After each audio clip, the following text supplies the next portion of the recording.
What's up, guys? Paul Wolff. We're back here from Indiana, the Badlands Brawl out of Attica.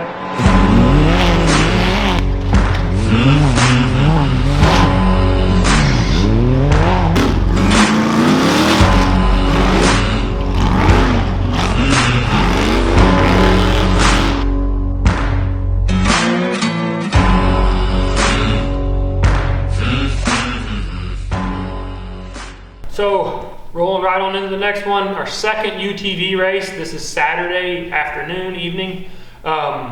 We ran the same exact UTV we ran in the open class. That car's a tough car, man. It takes a lot of abuse.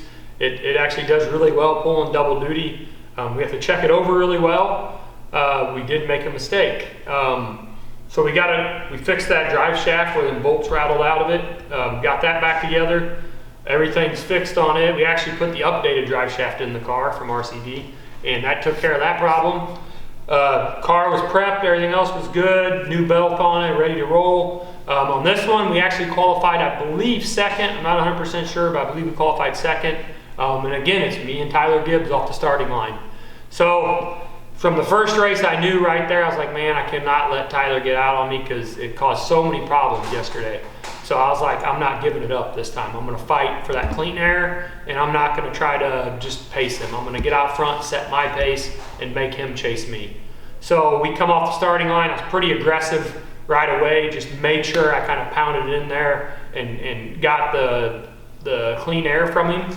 I don't know if he necessarily gave it to me, but I wasn't gonna give him an inch. So I actually pounded it in there pretty hard.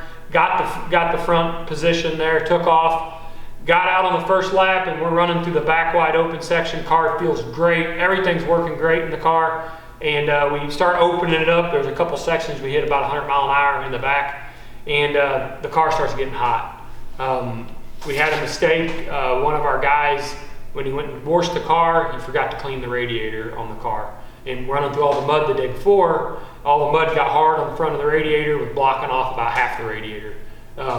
And so the car wouldn't run in the wide open sections in the back. So immediately I had to go from running 100 mile an hour, running about 50 mile an hour, 60 mile an hour, and just baby it through the back section, keep the car down on temp. Got out of the back section and back into the trees where you're not using so much wide open throttle. I could be more aggressive with the car. The car would pull the engine temps back down, and it would run about 210, 200 degrees, and keep it kind of down in that safe area. So once we got back in the woods, I could pick it back up. A few spots in the woods I had to be cautious and kind of watch the engine temps, but for the most part I could run it pretty fast, pretty hard. Made a lap, finished the first lap, came through the pit, was telling them to get water. They grabbed water. They misunderstood which car. The car has three radiators on it. It has an intercooler behind me, oil cooler in the back, and then a radiator next to me. Come through the first lap, said, hey, I need water in the car. And they ended up putting water on the intercooler and the oil cooler in the back of the car, not on the actual radiator. So I had to tell them, hey, get more, we need to put it here this time.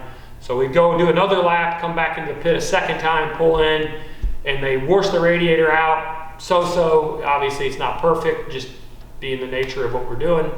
And we end up going and running, and it just kind of had to stay that way the whole time. I got it to where I could run it hard in the woods, but I couldn't run the back section hard. If I ran the back section aggressively at all, the car would build engine temp, get up to that 240 range where I didn't like it, and I'd back it back off. And that's just kind of how we had to run the rest of the race.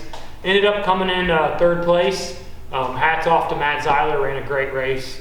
He did an awesome job, took home the win. Him and Dustin Robbins both took home wins in the UTV. Both were really good this weekend. We're gonna get our stuff lined out and make sure that doesn't happen again though. So we're gonna come back for you guys. So look forward to seeing them out at Prairie City. It'll be a good battle. And we'll move on from there to the 4400. Let's roll right on into it. We come out, we were able to qualify first in the 4400. Was really happy with that. We got 3 poles positions this weekend out of 4 classes. That's pretty awesome, pretty big feat. We definitely put this car through its paces. It's a tough car, man. UFO builds a great car. Joe does a great job. We'll start right on into it.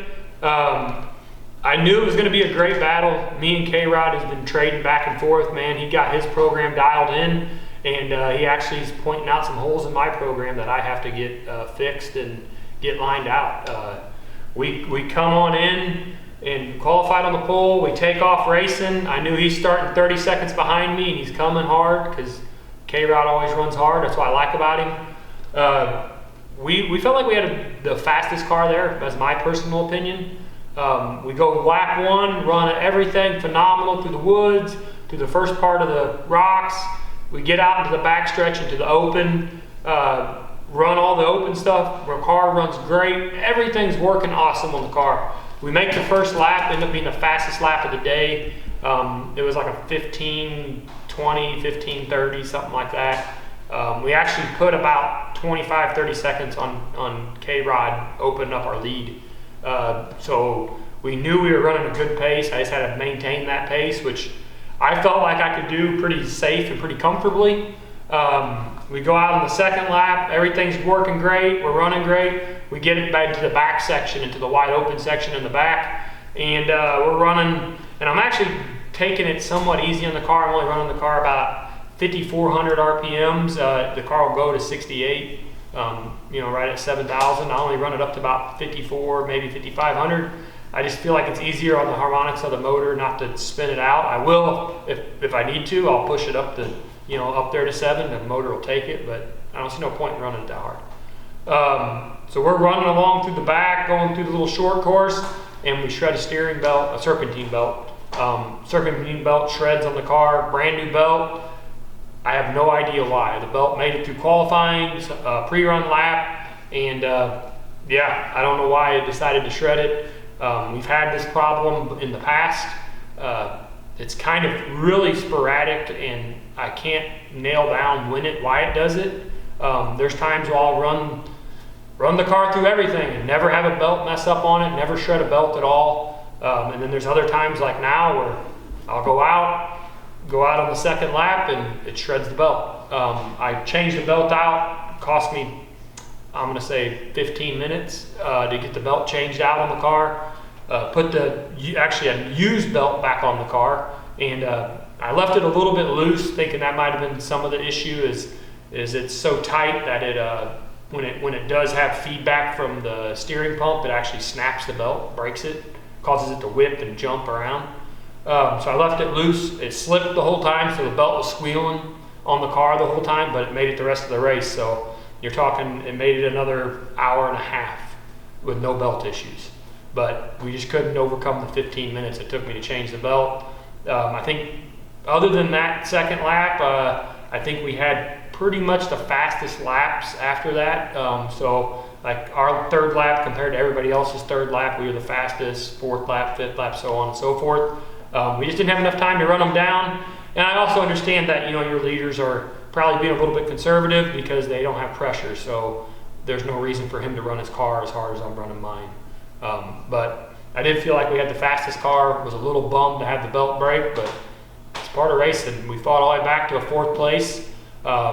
We were almost on the podium. If we had another lap, we probably could have got to the podium. I was actually behind guys that got 2nd and 3rd physically on the track. I had to pass them and put a little time on them, but I was physically behind them. I was actually trying to pass the guy that got 2nd and got into the trees and laid the car over and broke the wing off the back of the car. So wing's gone. I think Casey Gilbert's son Aiden got it. I autographed it for him, so he's got a souvenir to hang on his wall. I think that pretty much sums up the 4400. Car held up great.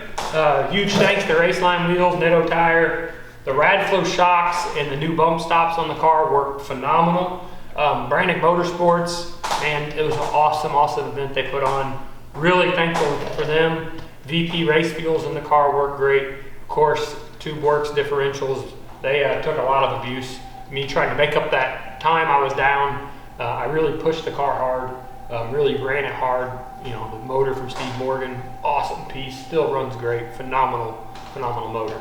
But getting right on into it, we're gonna make some updates. I stripped all the belts off the back of the car. That's what it took us so long to do these race recaps, is I wanted to get some parts out.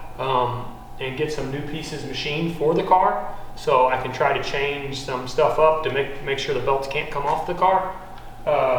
We're just going to try to take some extra precautions and fix the problem, and I'm going to get it fixed one way or another, so we'll take care of it.